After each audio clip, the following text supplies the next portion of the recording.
광주 아파트 붕괴 사고 실종자 수색 작업이 속도를 내고 있습니다. 오늘은 매몰이 확인된 작업자 1명을 구조하기 위한 작업에 집중하고 있는데요. 보도국 연결해 들어보겠습니다. 이봉석 기자.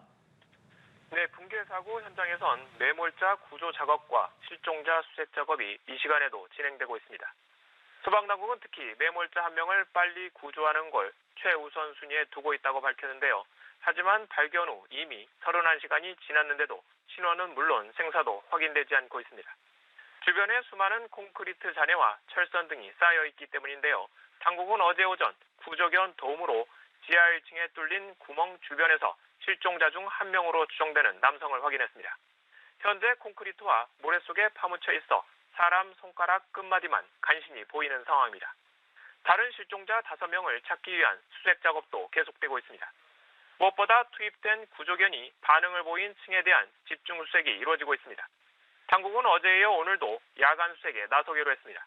하지만 장비마저 고장난 가운데 구조와 수색이 늦어지면서 실종자 가족들의 속은 타들어가고 있습니다.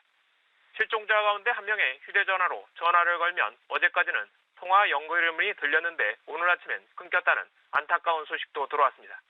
실종자 가족들은 시공사로부터 사과 한 번 받지 못했다며 현대 산업개발을 성토하기도 했습니다.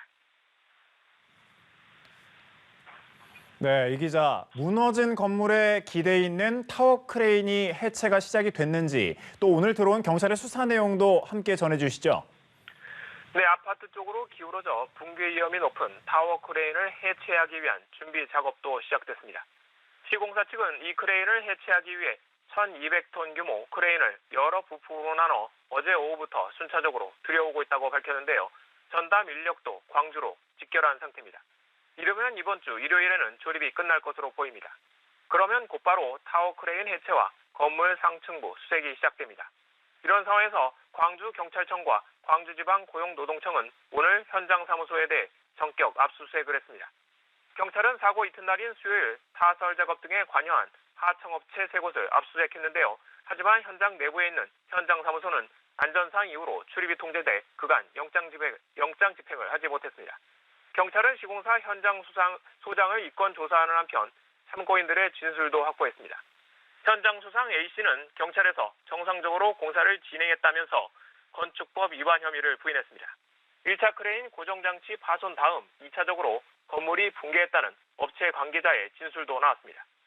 지금까지 글로컬 뉴스부에서 전해드렸습니다.